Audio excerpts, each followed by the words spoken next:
एक गृहस्थ थे, उनका नाम था सोया जी। सोया जी थे तो तब उनकी शादी हुई, तब कोई बात नहीं। जब उनकी पत्नी के बाल बच्चा पैदा होना था तो प्रसव पीड़ा जो हुई उसको देखकर वे इतने दुखी हुए कि उनने निर्णय ले लिया कि आज के बाद मैं कोई बाल बच्चा पैदा नहीं करूंगा और आज से मैं गृहस्थ जीवन छोड़ कर के विरक्त जीवन में जाना चाहता हूँ।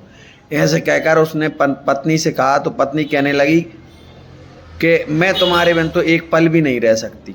तो पत्नी भी से कहा तो पत्नी कहने लगी आप जो कहोगे वो मैं करने के लिए तैयार हूँ। तो पति ना पत्नी दोनों घर से निकल जाते हैं, लेकिन रास्ते में जाकर भी पीछे मुड़कर देखते हैं तो पत्नी उस छोटे से बच्चे को लेकर साथ में जा रही थी।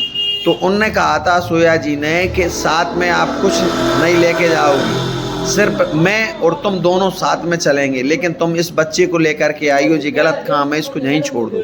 तो उनने भाई नदी के किनारे उस बच्चे को छोड़ दिया और वे निकल गए। जब 15-20 साल हो गए, जब भी वे देखें सोया जी, उनकी पत्नी उस बच्चे के वियोग में भगवान का भजन न करते हुए बच्चे के ध्यान ज़्यादा करती थी। तो उनने कहा कि चलो आज तुम 14-15 सालें हो गई हैं, अब मैं तुम्हारा जो तुम्हारा सोच है इस बच्चे के बारे में तुम ज़्यादा सोचती हो, इसका निर्णय मैं कर ही देता हूँ। चलो अपन गांव चलते हैं और देख करके आते हैं बच्चा तुम्हारा कैसा है। तो जैसे ही वे गांव आते हैं तो इनकी दाढ़ी बढ़ जाती है, थोड़ा इनका उम्र भी हो जाती है, तो उनकी हुलिया चेंज हो जाता है दोनों का। जैसे ही गाँव में आकर बाहर जाकर बैठ जाते हैं और वे गाँव के लोगों से जा कर के पूछते हैं कि क्यों भैया जी, यहाँ एक सोया जी करके रहते थे, उनका एक वे तो चले गए, बाबा बन गए, लेकिन उनका एक पुत्र था, उसका क्या हुआ। तो वहीं के गांव के जो बैठने वाले लोग थे उनने कहा कि भाई वे तो चले गए, और जैसे ही गए तो राजा जी को जब पता चला राजा को, तो राजा थोड़ा भगवान का भक्त था, बहुत ही प्रिय भक्त था भगवान का। तो उसको पता चला तो उसने जा कर के उसको पीछा किया सोया जी का, लेकिन वो तो नहीं मिले, उनका बच्चा मिल गया। सुबह ले गए उनके लिए, उनके संतान नहीं थी तो उसको युवराज बना दिया। अब आगे चल के वो सोया जी का लड़का ही राजा बनेगा।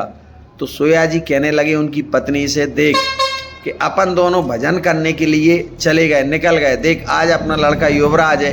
आज अपन गरीब आदमी थे, लेकिन अपन इतना पढ़ा लिखा करके युवराज कुछ भी करते तो युवराज राजा नहीं बना सकते थे, लेकिन ईश्वर ने आज सुनी अपना अपना बच्चा जो राजा बन रहा है, आज युवराज है, कल राजा बनेगा इस देश का। तो दोस्तों, जो ईश्वर कर सकता है वो कोई नहीं कर सकता, इसलिए ईश्वर के भजन में, ईश्वर की गुणगान में, ईश्वर की लीलाओं में आप विरक्त हो जाएं तो आपका जीवन सुखमय हो जाएगा। और अपने बच्चों को त्याग करके, मैं कह रहा हूँ बच्चों को तो ना त्यागें, लेकिन फिर भी ईश्वर का भजन करें, क्योंकि जीवन में ईश्वर से बड़ा कुछ नहीं है। जो वो करते हैं वो कोई नहीं कर सकता जीवन में। जय श्री राधे, जय श्री श्याम। वीडियो पसंद आए तो लाइक शेयर जरूर करिए।